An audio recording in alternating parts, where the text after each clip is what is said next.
The saga involving Greek life at the University of Maryland is not over yet. So back in the beginning of the month, the school sent a cease and desist letter to all 37 IFC and PHA fraternities and sororities. And it basically said three things. One was it was a blanket indefinite suspension on all new member activities. Two, there was a no contact order between current members and new members. And three, it was a social moratorium, which basically just means you can't have any parties, any events with alcohol. The letter said there have been reports of misconduct and allegations that threaten the safety and well-being of students on campus. But it was very vague. It did not say what those allegations were or what chapters were facing the allegations. Last week, a group of 4 fraternities and a couple of anonymous students filed a lawsuit in federal court. They basically said this violates our constitutional rights, our due process rights under the 14th Amendment, and our First Amendment rights because of the no contact order. So the lawsuit sought to do 2 things. One was a declaratory judgment, which is basically the judge reaffirming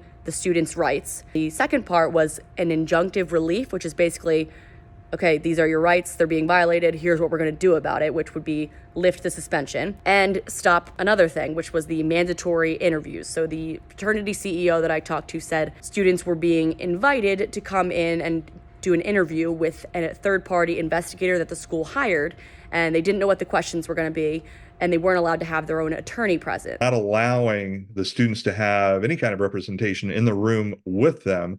They would only allow an advocate to listen in over the phone, and that advocate couldn't participate in the interview. And students were told that if they chose not to come in for an interview, that they would be subject to individual university discipline punishment. The fraternities did not like that. That was part of the lawsuit. They also heard afterwards that students were being subjected to cell phone searches. This was not part of the lawsuit because they didn't hear this until a day or two later. Half of that lawsuit is now moot because on Friday, the school lifted the suspension for 32 of the 37 chapters. So 5 of them are still being investigated because those are the ones who the allegations were actually made and substantiated. We now know what they are because of new court documents that were filed from the Attorney General's office. They were all anonymous from at least one parent and a couple of students saying that they were being forced to do things like lay on nails, eat things that are not edible, like live fish, urine, chewing tobacco.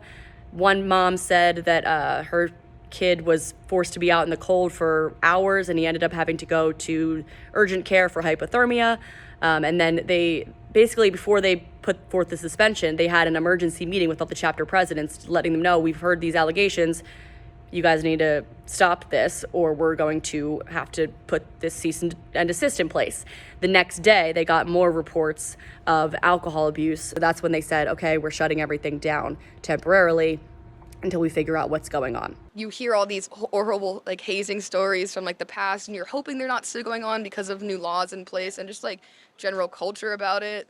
And to kind of hear that might actually still be going on in 2024 on my campus is definitely concerning. I have friends who are in Greek life, and they have not said anything in regards to that. They've said only positive things, and that especially here at UMD, everybody is more of a community, and there's not really any type of division amongst anybody. According to the Code of Conduct, they are allowed to have these interim cease and desist orders and without any prior notice to the organizations. They were supposed to have a hearing today, but since the suspension was lifted, the fraternities that filed the lawsuit said there's no need for a hearing because the suspension was lifted, but we are still seeking that declaratory judgment from the judge. It's worth noting that the 5 chapters that are still being investigated, one of them is a plaintiff in the lawsuit, Kappa Alpha Order. The other 3 are not.